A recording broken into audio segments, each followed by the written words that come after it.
అన్నీ తెలిసిన శివుడు అంత తేలిగ్గా దొరికిపోయాడే. నెత్తిన చెయ్యెడితే నిలువునా మసైపోవాలని అడిగితే నడ్డి మీద 4 తన్నక తీసుకుపోవరమన్నాడే. వాడు అటు తిరిగి ఇటు తిరిగి అయ్య వెంటే పడితే ఆయన 3 లోకాలు తిరిగి బావకంట పడ్డాడు. అప్పుడు గండం గట్టెక్కిచ్చిన హరి గట్టిగా తిట్టాడు. ఎందుకయ్యా పిచ్చి అడిగిందల్లా ఇచ్చి నా నిద్ర చెడగొడితి వెన్నినాళ్ళు. 3 కళ్ళు ఉన్నోడి ముందు చూపు ఉండాలి, మాటి మాటికి జాలి ఇంక చాలు. అలాగే పుచ్చుకొని హాలాహలాన్ని గొంతుపై మచ్చకొని తెచ్చుకుంటి.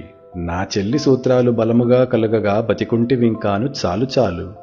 ఎవరడిగినా వచ్చి కోరిన వరాలిస్తే అవతారమెత్తెత్తి విసుగు పుట్టే. కథ మొత్తమయ్యాక కొద్దిసేపటికి నవ్వుకుని ఇద్దరు చూస్తిరిటుకి. చూశారా అందరూ చూశారా, చూసి అదే తప్పు చేస్తారా? 3 లోకాల శివుని పరుగు బూటకంరా, నెత్తికెక్కని నిజం చూపే నాటకంరా. ప్రేమిస్తే మోసమని, డబ్బుంటే మోసమని, స్నేహంలో మోసమని, వివాహంలో మోసమని, మనిషిలో నైజాన్ని కనిపెట్టకుంటే నడిరేత్రిలో కూడా ఎండేరా. ముక్కంటినై ఉండి పరుగు తప్పట్లేదు, నీకంటూ ఉన్న కళ్ళు రెండేరా. గొర్రెలంటే నమ్ము కసాయి వాడిని, బుర్రనిచ్చాగా కాస్త నీకింత. మాటలని నమ్మొద్దు చేతలని చూడు, చేతలెప్పుడుండాలి మాటలకి జోడు. అవసరము తీరాక వదిలేను బంధాలు, అవసరము కోసమే కొలిచేను దైవాలు. అవసరమొకటే నిజము, అవకాశమే జగము, ఇది ఏర నిజమైన హాలాహలము.